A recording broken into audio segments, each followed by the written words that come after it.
into the land of Dawn. Ladies and gentlemen, ONIC Esports need one more game to secure the upper bracket slot. The first upper bracket slot will be here for ONIC Esports if they're able to win. BTR, they need to force a third game if they want to still go and make it competitive in the bottom of the standings. And talking about forced, you can see Marky opted for the Purify spell because of how much CC is in the composition of ONIC Esports, and that actually might be a problem later on.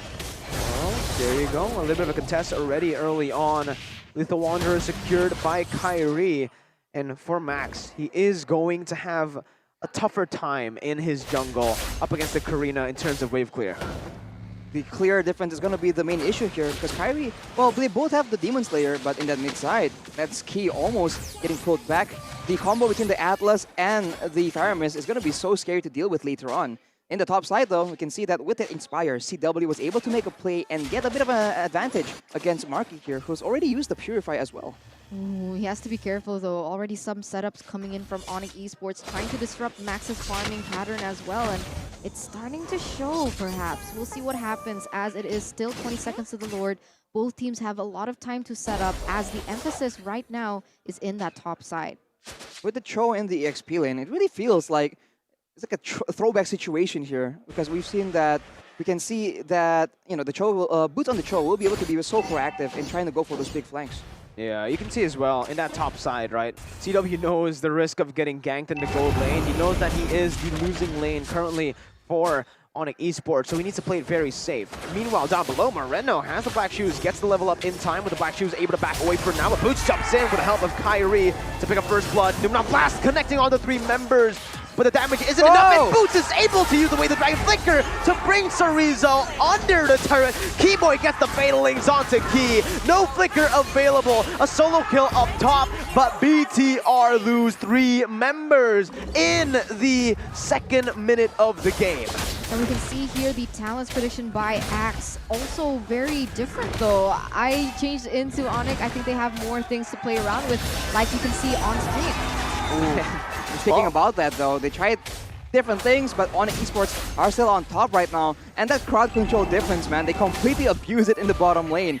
Again and again, BIGETRON Alpha tries to maneuver around a particular crowd control, but ONIC Esports comes back with another one. So right now, when it comes to those skirmishes, ONIC Esports for sure have the advantage. I think BIGETRON needed to try and match ONIC Esports with that damage output, the same way ONIC did in game number 1.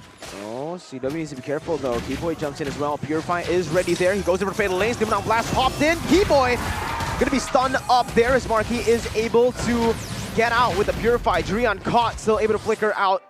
BTR and ONIC Esports both disengage, but BTR are able to win out in the top side skirmish. Meanwhile, purple buff contest for Max, going for the retry battle against Kairi. And it is Max who actually wins out the retry battle because Kairi was on cooldown.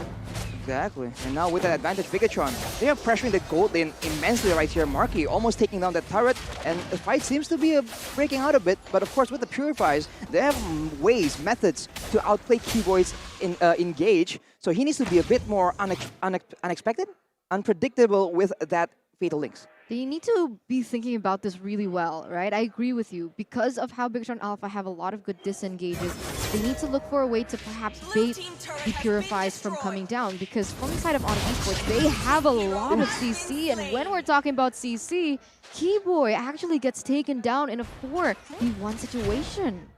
That's unfortunate for him, man. We know this again and again. If the engage is too scary for you, maybe we can burst down the engage tool. So BIGETRON Alpha goes with the obvious counter. They take Keyboy out of the equation right here, and they have a bit of control, and they are so dominant in that gold lane. So CW is in a bit of trouble. But of course, in that late game, he will have the opportunity to try and make those big outplays happen. Now with the turtle spawning, though, ONIC Esports, they're a bit on the back foot because 5 members of BIGETRON Alpha already ready for a fight. Oh, Marky very aggressive onto the back line of ONIC Esports currently, as they are going to be able to zone ONIC Esports away. BTR picking up the second turtle of the game and building their gold lead now. All, again, because of Marky's lane. He was the winning side and BTR were playing around it. Keyboy goes in for a perfect match, not really able to find anyone, and BTR are just forcing the take onto the tier 1 turret, getting it, and again, pushing themselves even further in terms of that gold lead. You can feel it actually start to build in terms of that map control as well. ONIC Esports, they need to wait for that one beautiful moment by Keyboy to be able to turn this back around, and this can happen, right? Because both teams are starting to group up as 5, looking for the neutral objective control. And that might just be what exactly he needs. But once again, Key does still have that disengage potential with his Numenon Blast. So it comes back down to the timing from both of these teams. I think that Numenon Blast counter-engage is a huge threat for ONIC Esports because right now, it seems like in pure skirmishes, BIGETRON Alpha definitely have the advantage, and ONIC Esports require a combo, some kind of like AoE perfect timing situation to try and get an advantage. Kairi, as we can see from the item builds here, going for a tank build as well. So in the mid game, there's going to be a lot more power on the side of ONIC Esports, but of course, BIGETRON Alpha with an Erythal, with a Lilia and an Esmeralda, their mid game isn't that bad either. Pretty solid again. In terms of the itemization as well, right? I like how Kairi is building. He's going for just magic defense purely because he knows that he can soak in that physical damage from his first ability. Max, though, securing the Berserker's Fury with the Windtalker. CW isn't a lot of threat in these team fights now. He doesn't have the Wind of Nature yet.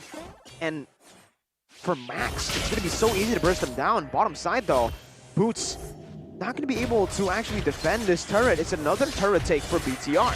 Yeah, but remember, ONIC Esports, they're used to be put in a position where they're behind, right? It only takes one moment, one mistake from BIGETRON Alpha for this to turn back around. So for BIGETRON Alpha, they need to keep it this way. They need to stay disciplined, stay on that pressure, as now it's gonna be the contest for the next turtle.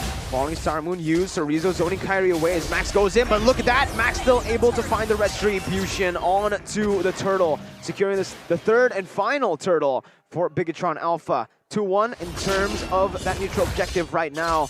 BTR still grasping onto that gold lead. Still maintaining a healthy lead, 3K right now.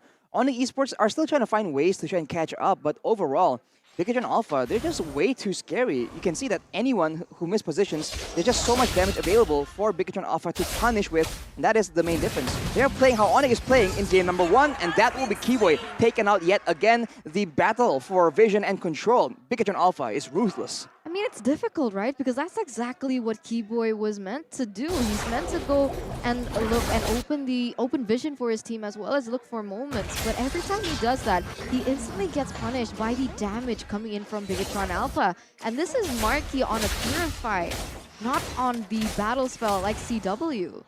Right. So later on when the fights get more sporadic, when there's more priority in taking out that gold lane, Marky will have an advantage over CW just because he has an extra get out of jail free card. For now though, consider damage dealt by X, Marky just unforgivingly dashing out again and again a lot of damage, and Sorizo not far behind as the Numenon Blast gets charged up. And you can see here, fight is not gonna begin, I think. Yeah, they're using that contest actually to convert and to translate over to an objective up top, where Marky has just been farming up a storm. 1 level lead against CW. I'm very curious to see just the individual lead that Marky has on CW on this Erythal, because the later the game goes, it's going to be tougher for ONIC Esports to actually look for the play onto the Erythal. That Purify adds so much appeal for himself. I think damage output is just going to be so solid as well, and we haven't seen a lot of crazy cult altar plays coming in from ONIC Esports, so it's a very difficult situation, but they are preparing a trap here. It might just pay out. Marky, gotta be careful, has the Purify, but look at it collapse right now. Keyboy jumps in with the Fatal Lace. Marky's still able to fade out. He's able to dash away. Kairi goes in under the turret, finding the kill, but in the end, he will lose out on his life. The shot called by ONIC to jump onto Marky ends up with 4 members getting taken down. BTR instantly convert onto the Lord, and it's a disaster for ONIC Esports. Weird collapse by ONIC Esports. They know that Marky is still going to be able to maneuver around that, and the counter engage once again from Key was the main reason, because they couldn't have followed up onto anything after that happened.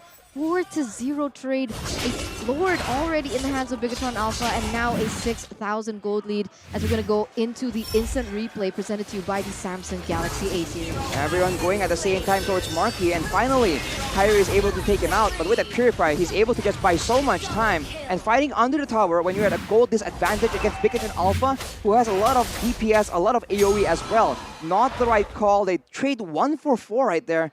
That is very unfortunate. But you can see that ONIC Esports is just trying things out. We cannot win team fights. Let's try and make sure that Marky gets taken out. It didn't pay off, but it shows that ONIC Esports, they're still, I don't know, trying to find a solution that works here, that can solve the problem they're facing, which is BIGETRON Alpha and the insane amount of damage output they have in that composition. How many times are they going to be able to do that, though? Because at this rate, already 8,000 gold difference. It might be too difficult for ONIC Esports to turn this back around. The Lord already marching in that top side. BIGETRON Alpha has really good siege potential, and we'll see the defense coming in from ONIC Esports. Numenon Blast already popped in. kairi gonna be caught in the Numenon Blast. Still though, no more damage to follow it up. Base turrets taken low in the top side, but not much more. ONIC Esports still able to defend for now. First Lord value still very, very good for BTR, as they are able to wipe the tier 2 turrets entirely from every single lane. They're in a tough spot because now they lack the pickoff potential because both Moreno and Marky have the Purify. So it's just a very smart decision to go with that. It's a very clear counter to the Atlas.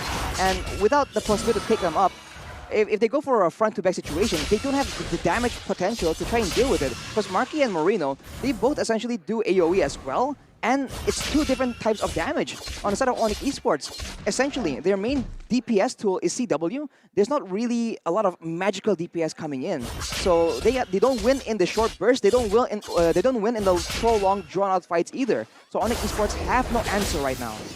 On screen, we saw Max on the lane, and currently he's actually 2 levels above kairi, so not a great place for kairi right now. As BIGETRON Alpha once again with the map control, just really destroying ONIC Esports at this point, right? Because if they're relying heavily on the pickup potential coming in from kairi, we see time and time again that Numenon Blast being a really huge stone in his way. You hear the sheesh coming in from the audience here. Great use of emotes. Get your emotes as well in the shop right now for a limited time. But you can see that Marky is finishing up his final item here only at 12 minutes, well, 2.5 minutes, as well as Max. So it's going to be more and more difficult. But of course, once BIGETRON Alpha max out on the item difference, on the gold difference, ONIC Esports has a chance to try and catch up. But of course, BIGETRON, I think, has different plans in store for ONIC Esports. No, for sure. You know, BTR are right now manipulating the waves pretty well, right? To set up for the objective take. With kairi being 1 level down, he is going to be put in a disadvantage in retry battles up against Max. But it's all going to come down to, again, setup. ONIC Esports needs to find a way for kairi to actually enter into that Lord Pit. Because if this continues to happen here, the zoning, no, kairi is going to be caught by the Falling Star. Now Blast as well popped in. He not going to be using the Flicker just yet. Cult Ultra placed in. ONIC Esports lose out on a very, very important resource right before the fight even happens here. Concealed Blade pops in once again. Fatal links on the 3 members. And Moreno is able to bop away with the black shoes. The damage comes through once again. CW, the crossbow tank, deals no damage. Falling Star Moon comes over, picking up a double kill. Boots is able to find the way the dragon onto Marky, but he comes in with a stun. Boots taken low. BTR lose Max, but it's done. They are able to get a 3-for-1. At least they're able to buy some time for ONIC Esports as well before being able to get that Lord. It's so difficult, right? So 5v5, ONIC Esports, they're gonna lose out on the trade. So what exactly can they do here, Rashi? How can they win this? Do they split up? Do they just continue with this 5v5, or do they try and look for trade? They go for the same exact thing because right now Marky and Moreno do not have the Purify. Unfortunately for them, BIGETRON Alpha, they know that. They want to make sure that this Lord gets taken out right here, right now. He delays everyone, and without 5 members available, BIGETRON Alpha will be able to take that Lord and back away. There is still a small window here where ONIC Esports can try and take advantage of the Purifies being on cooldown. But of course, BIGETRON will wait for those battle spells to be up again before going for the next fight. So it's just so difficult, man. The Purify is literally what is shutting down ONIC Esports right now, because when you have an advantage, it's all about ONIC Esports trying to force BIGETRON Alpha into mistakes, right? But with the Purify, it just denies the possibility of them to do so. Did you guys notice something? What? Literally no towers from BIGETRON has fallen in this game. Perfect game so far. Wow. And that just shows, again, right? BTR, they're definitely still in this to win it. Even though they were dominated in game number 1, BTR are looking for a comeback victory here. Maybe possibly reverse sweeping. Whoa, Max jumps in there, picking up the base turret as it was very, very low. Now BTR look towards the mid lane. Boots able to zone for now. Now Numen Blast comes in though. He has the flicker. He doesn't pop it just yet. Cold Ultra placed in. Drian able to bring Marky back onto the team, but the Cold Ultra was popped in. Boots in the midst of it all goes in for Jikundo. The Fatal Link's connecting onto 3 members, but Max is able to dash away with his Defiant Blade. Power. They go for the base and they force a 3rd game in this series up against number 1 in the standings.